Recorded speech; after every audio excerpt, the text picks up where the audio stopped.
नमस्कार, मैं शुभम कुमार। आज हम लोग बात करने वाले हैं हमारी अर्थव्यवस्था पुस्तक के चौथे अध्याय के वस्तुनिष्ठ प्रश्नों के बारे में, जिसका नाम है हमारी वित्तीय संस्थाएं। इससे पहले कि आज प्रश्नों पर बात करना हम लोग शुरू करें, अगर आपने हमारे चैनल को अभी तक सब्सक्राइब नहीं किया है तो सब्सक्राइब कर लीजिए, क्योंकि हम लेकर के आते हैं आपके लिए सभी विषयों के वस्तुनिष्ठ प्रश्न के साथ साथ व्याख्यात्मक क्लास भी। तो इसीलिए सब्सक्राइब कर लीजिए और बेल आइकन के नोटिफिकेशन को ज़रूर दबा लीजिए। ठीक है, अगला प्रश्न शुरू करते हैं। प्रश्न है पहला, वित्तीय संस्थानों के द्वारा निम्न में से किन आवश्यकताओं की पूर्ति की जाती है? ऑप्शन देखते हैं। ऑप्शन ए है साख संबंधी आवश्यकता, ऑप्शन बी है ऋण संबंधी आवश्यकता, ऑप्शन सी है दोनों और डी है स्वास्थ्य संबंधी आवश्यकता। तो वित्तीय संस्थान जो होते हैं ना, वो क्या करती हैं, हमको ऋण उपलब्ध कराती है, यानी कर्जा देती है, और साख को ही ऋण कहते हैं। इसीलिए इसका आंसर सी हो जाएगा, यानी कि दोनों। साख संबंधी जो आवश्यकता है, मान लीजिए हमको कोई चीज़ के लिए, कोई व्यवसाय के लिए ऋण की आवश्यकता पड़ेगी, तो हमको क्या करेगी, वित्तीय संस्थान। लोन कहाँ से लेंगे? तो वित्तीय संस्थान से लेंगे। तो साख क्या होती है? जिस विश्वास होता है एक तरह से, जिसके आधार पर आपको बैंक या कोई भी संस्था लोन देती है।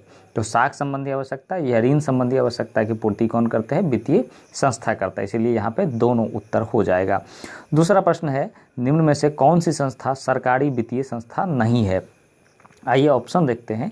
ऑप्शन है स्टेट बैंक ऑफ इंडिया, यानी कि SBI, दूसरा है central bank of India CBI, और तीसरा है पंजाब नेशनल बैंक PNB, और चौथा है क्षेत्रीय ग्रामीण बैंक। इसका जो सही जवाब होगा ये होगा डी, क्षेत्रीय ग्रामीण बैंक। अब यहाँ पे आप चौंकेंगे कि क्षेत्रीय ग्रामीण बैंक तो सरकारी है। देखिए, ये सरकारी पूर्ण रूप से नहीं है, ये अर्ध सरकारी है, और बाद बाकी जो स्टेट बैंक है, SBI है, CBI है और PNB है, ये सरकारी है। क्षेत्रीय ग्रामीण बैंक अर्ध सरकारी होता है। देखिए, सरकारी में क्या होता है कि ये RBI के दिशा निर्देश पर, RBI के कंट्रोल में काम करती है, जो ये ऊपर के जो 3 बैंक हैं। और क्षेत्रीय ग्रामीण बैंक क्या है? RBI के दिशा निर्देश के अनुसार काम करता है, यानी हमारा जो केंद्रीय बैंक है, रिजर्व बैंक ऑफ इंडिया, उसके दिशा निर्देश के अनुसार से काम करता है, और इसके जो कंट्रोल होते हैं वो स्टेट गवर्नमेंट के पास होते हैं। इसीलिए ये अर्ध सरकारी बैंक है, ना कि पूर्ण सरकारी। तो इसीलिए इसका ऑप्शन डी हो जाएगा। तीसरा प्रश्न है, ऐसे मौद्रिक बाजार जहां उद्योग एवं व्यवसाय के लिए अल्पकालीन, ध्यान दीजिए, अल्पकालीन एवं मध्यकालीन वित्तीय व्यवस्था एवं प्रबंधन किया जाता है, उसे कहते हैं। मतलब मुद्राओं का ऐसा बाजार जहां उद्योग और व्यवसाय के लिए अल्पकालीन यानी कम समय के लिए, और मध्यकालीन यानी कि मझौले समय के लिए हमको वित्तीय व्यवस्था, फाइनेंशियल की व्यवस्था, यानी कि मुद्रा की व्यवस्था, पैसा की व्यवस्था किया जाता है, उस बाजार को हम लोग क्या कहते हैं? ऑप्शन देखते हैं। ऑप्शन है भारतीय मुद्रा बाजार, भारतीय पूंजी बाजार, सी है भारतीय वस्तु बाजार, और डी है इनमें से कोई नहीं। इसका जो सही जवाब होगा ये होगा भारतीय मुद्रा बाजार। तो जब भी हम लोन लेते हैं तो 3 तरह के लोन ले सकते हैं। एक होता है अल्पकालीन, यानी कम समय के लिए लोन लेते हैं। एक होता है मध्यकालीन, यानी कि कुछ साल के लिए लोन लेते हैं। और एक होता है दीर्घकालीन, जो ज़्यादा समय के लिए 10 साल, 20 साल के लिए, 30 साल के लिए लोन लेते हैं। तो ये तीनों लोन जो उपलब्ध कराती है हमको, वित्तीय संस्था उपलब्ध कराती है, तो इसमें 2 तरह की बाजार है। एक है भारतीय मुद्रा बाजार। तो भारतीय मुद्रा बाजार के अंतर्गत जो बैंक हैं हमारे, ये सभी भारतीय मुद्रा बाजार के अंतर्गत आते हैं। तो बैंक भी कई प्रकार के होते हैं, केंद्रीय बैंक है ना, व्यावसायिक बैंक और सहकारी कोऑपरेटिव बैंक्स। तो ये सभी बैंक क्या होता है, भारतीय मुद्रा बाजार के अंतर्गत आता है। तो ये सब क्या अल्पकालीन और मध्यकालीन ऋण जो है मुहैया कराती है। दूसरा है भारतीय पूंजी बाजार। तो भारतीय पूंजी बाजार में जो है, जो भी संस्थान है, जैसे प्रतिभूति बाजार, चाहे शेयर मार्केट वगैरह है ना, तो ये सब क्या है कि दीर्घकालीन ऋण जो है हमको उपलब्ध कराती है। तो भारतीय पूंजी बाजार दीर्घकालीन ऋण उपलब्ध कराती है, और भारतीय मुद्रा बाजार में जो संस्थान है वो हमें अल्पकालीन और मध्यकालीन ऋण उपलब्ध करवाती है। इसको आप ध्यान रखिएगा। ठीक है, चौथा प्रश्न देखते हैं। ऐसे मौद्रिक बाजार जहां उद्योग एवं व्यवसाय के लिए दीर्घकालीन वित्तीय व्यवस्था एवं प्रबंधन की जाती है कहलाते हैं। देखिए, फिर वही क्वेश्चन आ गया कि दीर्घकालीन वित्तीय व्यवस्था कौन से मौद्रिक बाजार में होता है? ऑप्शन है भारतीय मुद्रा बाजार, भारतीय पूंजी बाजार। तो यहाँ पे जो सही जवाब होगा ये भारतीय पूंजी बाजार होगा, क्योंकि यहाँ पे दीर्घकालीन ऋण की बात हो रही है। अल्पकालीन और मध्यकालीन के लिए भारतीय मुद्रा बाजार के जो संस्थान हैं वो होते हैं। 5वां प्रश्न देखते हैं। 5वां है, भारतीय मुद्रा बाजार निम्न में से कौन सी संस्था संगठित क्षेत्र के अंतर्गत नहीं आती है? तो भारतीय मुद्रा बाजार में कई सारी संस्थान है, जैसा कि मैंने बात किया है, जितने भी बैंक हैं वगैरह हैं। तो इसमें दो तरह की संस्थान होती है, एक होता है संगठित क्षेत्र, एक होता है असंगठित क्षेत्र भारतीय मुद्रा बाजार में। तो संगठित क्षेत्र के अंतर्गत जितने बैंक हैं वो आ जाते हैं, और असंगठित क्षेत्र के अंतर्गत देसी जो बैंकिंग है वो होता है, या जो है गैर वित्तीय बैंकिंग कंपनी होता है वो होता है। तो ऑप्शन देखते हैं, केंद्रीय बैंक, वाणिज्य बैंक, सहकारी बैंक और गैर बैंकिंग वित्तीय कंपनी। तो संगठित क्षेत्र के अंतर्गत नहीं आती है, मतलब असंगठित क्षेत्र के अंतर्गत आती है। तो इसका सही जवाब क्या होगा? डी होगा। तो संगठित क्षेत्र के अंतर्गत केंद्रीय बैंक, वाणिज्यिक बैंक और सरकारी बैंक, सहकारी बैंक आती है। जो गैर बैंकिंग वित्तीय कंपनियां हैं यानी कि एनबीएफसी, ये संगठित क्षेत्र के अंतर्गत नहीं आती है ना। ये इसके पास ये कंपनी होता है जिसको लाइसेंस होता है कि इसका कोई इंडस्ट्री नहीं है, ये किसी चीज़ का उत्पादन नहीं करता, ये पैसों का लेन देन करता है, ये एक तरह से लोन प्रोवाइड करती है, लेकिन ये सेबी के अंतर्गत रजिस्टर्ड नहीं होता है। ये कंपनी एक्ट के तहत 1956 के तहत रजिस्टर्ड होता है, और इसको इतना मान्यता मिला होता है कि ये दीर्घकालीन लोन प्रोवाइड करवा सकते हैं। ठीक है, और इसके बारे में हम व्यापक रूप से जब हम व्याख्यात्मक क्लास लेकर के आएंगे तो एनबीएफसी के बारे में विशेष रूप से चर्चा करेंगे। ठीक है, अगला प्रश्न देखते हैं। छठा प्रश्न है, निम्न में से कौन सा वाणिज्यिक बैंक कॉमर्शियल बैंक नहीं, वाणिज्यिक बैंक मतलब कॉमर्शियल बैंक नहीं है? तो ऑप्शन देख लेते हैं, reserve bank of India, state bank of India, Punjab national bank और central bank of India.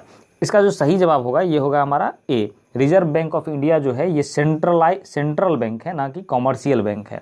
Commercial bank वो होता है जो जिसमें हम लोग अपना अकाउंट खोल सकते हैं और जितने भी आर्थिक क्रियाकलाप है वो कर सकते हैं। सेंट्रल बैंक क्या होता है? जितने भी बैंक हैं उसको कंट्रोल करती है ना। तो वो एक ही बैंक है, आरबीआई है, बाद बाकी सब कॉमर्शियल बैंक है। ठीक है, एक होता है कोऑपरेटिव्स बैंक, वो अलग होते हैं, उसमें स्टेट गवर्नमेंट के अंतर्गत आती है और कुछ संगठन के अंतर्गत आती है। इसके बारे में विस्तार से हम लोग जब व्याख्यात्मक क्लास लेकर के आएंगे इकोनॉमिक्स में, उसमें चर्चा करेंगे। यहाँ पे समय ज़्यादा हो जाएगा, चर्चा करना संभव नहीं है। सातवां प्रश्न देखते हैं, ग्रामीण बैंक की स्थापना कब हुई?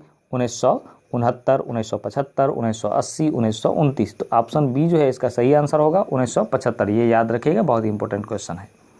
आठवां प्रश्न है, किस तरह के जमा यानी डिपॉजिट में जमाकर्ता जब चाहे रुपया जमा कर सकता है किंतु रुपया निकालने का अधिकार सीमित रहता है? तो देखिए, जब हम अकाउंट ओपनिंग करते हैं बैंक में तो बहुत तरह के जमा होता है। जमा हम कई तरह से कर सकते हैं।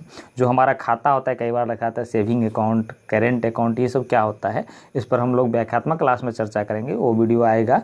लेकिन फिलहाल यहाँ पे ऑप्शन देखते हैं। ऑप्शन है चालू जमा यानी करेंट डिपॉजिट, दूसरा है सेविंग डिपॉजिट, तीसरा है यानी संचयी जमा, तीसरा है आवर्ती जमा यानी कि रिकरिंग डिपॉजिट, और चौथा है अस्थायी जमा यानी कि फिक्स्ड डिपॉजिट। तो किस तरह के डिपॉजिट में हम जमा तो जितना भी मन हो सकता है पैसा कर सकते हैं, लेकिन निकालने की क्षमता सीमित होती है। हम पूरा पैसा जब मन होगा तब नहीं निकाल सकते हैं। तो इसका जो सही जवाब होगा ये होगा सेविंग डिपॉजिट में। आप जब सेविंग अकाउंट खुलवाते हैं तो आप उसमें पैसा कितना भी जमा कर सकते हैं, लेकिन आप देखेंगे कि निकालने की एक लिमिटेशन होती है कि एक दिन में आप 49,000 रुपया ही निकाल पाएंगे, उससे ज़्यादा नहीं निकाल सकते। जब करेंट डिपॉजिट आप करेंगे तो करेंट डिपॉजिट में क्या होता है कि आप जितना पैसा मन हो डालिए और जितना पैसा मन हो निकालिए, इसमें कोई बाउंडेशन नहीं होता है। आवर्ती जमा क्या होता है? आवर्ती जमा में एक निश्चित समय के लिए आपको कुछ बांध दिया जाता है कि एक महीने में आपको इतना रुपया जमा करना है। तो आप इस तरह से जमा करते जाते हैं कि मान लीजिए 100 रुपया जो है आपको ईएमआई जमा करना है, तो 100 रुपया करके आपको 10 साल तक जमा करना है, फिर बाद में आपको इतना रुपया मिलेगा। तो ये होता है आवर्ती जमा। और अस्थायी जमा क्या होता है कि आप किसी साल के लिए, मान लीजिए कि 10,000 रुपये को एक ही बार 1 साल या 2 साल या 5 साल के लिए फिक्स कर देते हैं बैंक में, इस पर बैंक आपको ब्याज देती है, तो ये कहलाता है फिक्स्ड डिपॉजिट। ठीक है, 9वां प्रश्न देखते हैं, जब कोई व्यावसायिक बैंक अपने ग्राहकों को उसके खाते में जमा रकम से अधिक रकम निकालने की सुविधा देता है तो ये किस प्रकार का ऋण कहलाता है? तो कई बार ऐसा होता है कि आपके खाते में जितना पैसा है उससे अधिक पैसा आप निकाल सकते हैं बिना किसी पेपर वर्क के, सीधा एटीएम से भी निकाल सकते हैं। ये ऋण कैसा ऋण होता है? तो आप देखते हैं, ऑप्शन देखते हैं। पहला है अभियाचित एवं अकाल्पनिक ऋण यानी loan eight call and short notice, दूसरा है नगद साख यानी कैश क्रेडिट, तीसरा है अधिविकर्ष यानी कि ओवरड्राफ्ट, और चौथा है इनमें से कोई नहीं। तो जिस ऋण की हम अभी बात कर रहे थे कि आपके अकाउंट में मान लीजिए 1,000 रुपया है लेकिन आप 2,000 रुपया निकाल सकते हैं, ये तो 1,000 रुपये आपका माइनस में चला जाएगा और उस पर सरकार, उस पर जो बैंक है वो ब्याज लगाएगी। लेकिन ये 1,000 रुपया हम कहीं से भी निकाल सकते हैं। जैसे आप लोन लेने जाइएगा तो उसका एक प्रोसेस होता है, लेकिन इस वाले लोन में आपका कोई प्रोसेस नहीं होता है, आप सीधे सीधे निकाल सकते हैं। तो ये जो ब्याज होता है इसको कहते हैं अधिवर्ष यानी कि ओवरड्राफ्ट। जब जनधन खाता ओपन हुआ था तो ये ओवरड्राफ्ट बहुत चर्चा में था कि 5,000 तक का ओवरड्राफ्ट होगा। तो ओवरड्राफ्ट का मतलब ये होगा आपके अकाउंट में जितना पैसा उससे 5,000 तक अधिक राशि आप निकासी कर सकते हैं। हालांकि इस पर ब्याज, अधिक रेट पर ब्याज लगाती है बैंक। ठीक है, डिटेल से और हम लोग लेक्चर क्लास में डिस्कस करेंगे, आप यूं ही बने रहिए हमारे साथ। 10वां प्रश्न देखते हैं, रिजर्व बैंक ऑफ इंडिया की स्थापना कब हुई? तो इसका जो सही जवाब है, पहले ऑप्शन देख लेते हैं, 1935, 1947, 1950, 1969। तो सही जवाब क्या है इसका? सही जवाब है इसका 1935 यानी कि ऑप्शन ए। अब अगला प्रश्न देखते हैं, 11वां, स्वयं सहायता समूह में लगभग कितने सदस्य होते हैं? तो देखिए ये गांव घर में बहुत प्रचलित है स्वयं सहायता समूह। इसमें स्वयं सहायता समूह के बारे में हम लोग डिटेल से पढ़ेंगे, लेकिन यहाँ पे सीधे प्रश्न पर देखते हैं। 50 से 60 सदस्य, 15 से 20 सदस्य, 40 से 50 सदस्य, 100 से 150 सदस्य। तो यहाँ पे स्वयं सहायता समूह में जो है 15 से 20 सदस्य होते हैं। तो ऑप्शन बी आपका सही जवाब होगा। 12वां प्रश्न है, reserve bank of India RBI के अभी जो गवर्नर हैं वो कौन है? ऑप्शन है उर्जित पटेल, निर्मला सीतारमण, शशिकांत दास, रघुराम राजन। सही जवाब है शशिकांत दास, ये आपको याद करना पड़ेगा।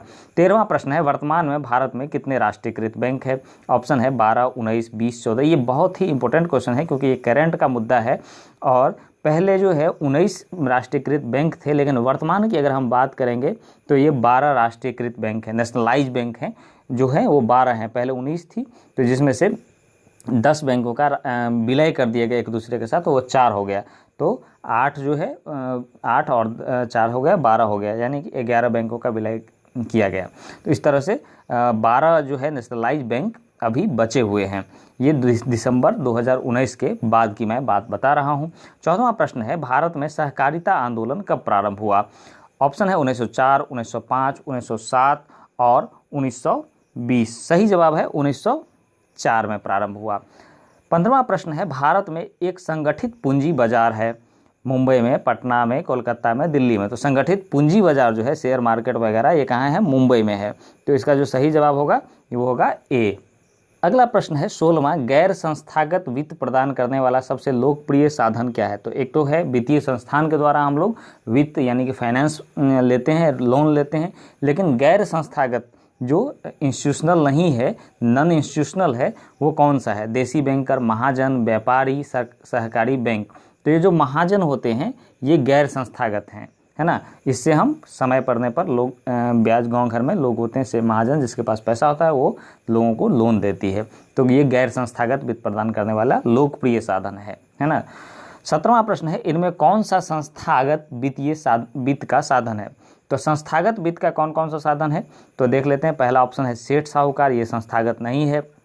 दूसरा है रिश्तेदार, ये भी संस्थागत नहीं है। तीसरा है व्यावसायिक बैंक और चौथा है महाजन। तो महाजन भी संस्थागत नहीं है। तो संस्थागत कौन सा है? यानी कि व्यावसायिक बैंक, इंस्टीट्यूट। व्यावसायिक बैंक एक संस्था है जिसके द्वारा हम लोन ले सकते हैं।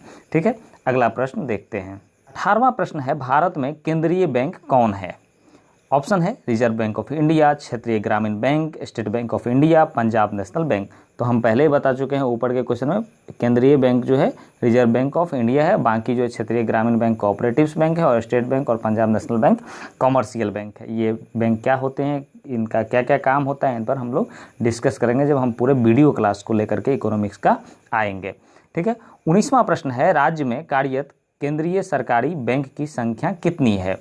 तो ये देखिए, ये आपके किताब के अनुसार से डाटा दिया गया है। मैं वर्तमान डाटा की बात नहीं कर रहा हूँ क्योंकि आपको जो है किताब का डाटा ही पूछा जाएगा। तो इसका जो सही जवाब है ये है सी नहीं, डी। 25 केंद्रीय बैंक जो है वर्तमान में राज्य में कार्यरत है। उसके बाद है 20वां प्रश्न है, दीर्घकालीन ऋण प्रदान करने वाली संस्था कौन सा है? दीर्घकालीन मतलब लंबे समय के लिए। कृषक महाजन, भूमि विकास बैंक, प्राथमिक कृषि साख समिति, इनमें से कोई नहीं। तो इसका जो सही आंसर होगा ये होगा भूमि विकास बैंक। तो दीर्घकालीन ऋण ये प्रदान करती है कृषि के क्षेत्र में, ठीक है। और प्राथमिक कृषि साख समिति जो है ये अल्पकालीन ऋण प्राप्त करती है कृषि के क्षेत्र में। जैसे आपको खेती करने के लिए लोन चाहिए तो ये अल्प समय के लिए लोन देता है कौन? प्राथमिक कृषि साख समिति, और दीर्घ समय के लिए भूमि विकास बैंक। 21वां प्रश्न है, भारत की वित्तीय राजधानी किस शहर को कहा गया है? तो चूंकि आप देख रहे हैं कि शेयर मार्केट जो है, पूंजी बाजार जो है हमारा मुंबई में है, इसीलिए भारत की वित्तीय राजधानी भी मुंबई को ही कहा जाता है। 22वां प्रश्न है, सहकारिता प्रांतीय सरकारों का हस्तांतरित विषय कब बनी? यानी कि सहकारिता जो है पहले केंद्रीय सरकार के पास था, प्रांतीय सरकारों के पास ये कब हो गया? तो देख लेते 1929, 1919, 1918, 1914। सही जवाब क्या है? 1919 में स्टेट गवर्नमेंट के पास ये आ गया, ठीक है। 23वां प्रश्न है, देश में अभी कार्यरत क्षेत्रीय बैंकों की संख्या कितनी है? तो ये भी डाटा जो है आपकी किताब के अनुसार, और किताब में डाटा है 2007-8 का। तो चूंकि ये किताब से ही पूछा जाता है इसलिए मैं नए डाटा की बात नहीं करूंगा, तो किताब के ही डाटा की बात करूंगा। तो अभी जो बैंक है वो ऑप्शन देख लेते हैं, 1990, 92, 99, 96। तो 196 बैंक कार्यरत हैं, क्षेत्रीय बैंक, ठीक है। उसके बाद है 24वां प्रश्न है, व्यावसायिक बैंकों का राष्ट्रीयकरण कब किया गया? तो पहले व्यावसायिक बैंक प्राइवेट हुआ करता था, राष्ट्रीयकरण करने के बाद गवर्नमेंट हो गया। तो 1966, 1930, 1969, 1975। तो ये हुआ था 1969 में। 14 उस समय बैंक थे और 14 बैंकों का राष्ट्रीयकरण किया गया था। आज हमारे यहाँ दोनों तरह के बैंक हैं, प्राइवेट भी हैं और गवर्नमेंट भी हैं, है ना। आपको खोज के रखना है कि कौन से बैंक गवर्नमेंट है और कौन से बैंक प्राइवेट है। ये लिस्ट आपको याद रहना चाहिए क्योंकि परीक्षा में पूछा जा सकता है। 25वां प्रश्न है, स्वयं सहायता समूह में बचत और ऋण संबंधी अधिकतर निर्णय लिए जाते हैं। ये जो स्वयं सहायता समूह होता है इसमें बचत और ऋण किसको देना है, कहाँ देना है, ये सब जो निर्णय है ये किसके द्वारा लिए जाते हैं? बैंक के द्वारा, सदस्यों के द्वारा, गैर सरकारी संस्था के द्वारा, इनमें से कोई नहीं। इसका जो सही जवाब होगा ये सदस्यों के द्वारा लिया जाता है। जो उस स्वयं सहायता समूह के सदस्य होते हैं वही लोग मिलकर निर्णय लेते हैं कि किसको कितना ऋण दिया जाना चाहिए। 26वां प्रश्न है, ऋण के औपचारिक स्रोतों में शामिल नहीं है। तो औपचारिक स्रोत जो है, जो इंस्टीट्यूशनल स्रोत है उसी को औपचारिक स्रोत कहेंगे। उसमें कौन शामिल नहीं है? बैंक, सहकारी समिति, नियोक्ता, इनमें से कोई नहीं। तो बैंक तो देती ही है, सहकारी समिति भी ऋण देती है।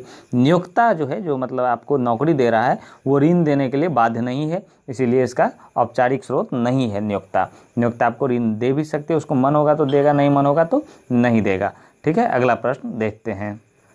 27वां प्रश्न है, निम्न में से कौन सा संस्था भारत में मुद्रा जारी करने के लिए अधिकृत है? तो मुद्रा कौन जारी करता है? हम लोग पहले भी मुद्रा वाले चैप्टर में पढ़ चुके हैं। 1 रुपये का जो मुद्रा होता है वो वित्त मंत्रालय जारी करता है, लेकिन और मुद्रा जो है वो कौन जारी करता है? तो आरबीआई यानी reserve bank of India, full form भी याद रखिए, SBI, state bank of India, राष्ट्रपति या संसद। तो सही जवाब इसका क्या होगा? आरबीआई। मुद्रा कौन जारी करती है? आरबीआई जारी करती है। 28वां प्रश्न है, शेयर बाजार की नियामक संस्था कौन है? यानी शेयर बाजार जो होता है उसकी नियामक संस्था यानी कि उसको कंट्रोल करने वाली संस्था कौन सी है? तो ऑप्शन देख लेते हैं, सीडबी यानी कि SIDBI, और उसके बाद है SEBI, सेबी, उसके बाद है RBI, उसके बाद है स्टॉक एक्सचेंज। तो इसका जो सही जवाब होगा ये होगा सेबी, यानी कि स्टॉक मार्केट यानी कि शेयर मार्केट को कंट्रोल कौन करता है? तो सेबी के द्वारा कंट्रोल किया जाता है। आशा है कि आपको ये वीडियो अच्छा लगा होगा, आपको सारे कॉन्सेप्ट समझ में आए होंगे। जो नहीं समझ में आएंगे वो वीडियो क्लास में प्रिपेयर हो जाएगा। फिलहाल आपको अगर वीडियो अच्छा लगा है तो आप वीडियो को लाइक कर दीजिए, अपने दोस्तों के साथ शेयर कर लीजिए और हमारे चैनल को सब्सक्राइब तो ज़रूर कर लीजिए। तब तक के लिए आज इतना ही रहने देते हैं, हम लोग फिर मुलाकात करेंगे अगले वीडियो में। तब तक के लिए okay, good day and take care.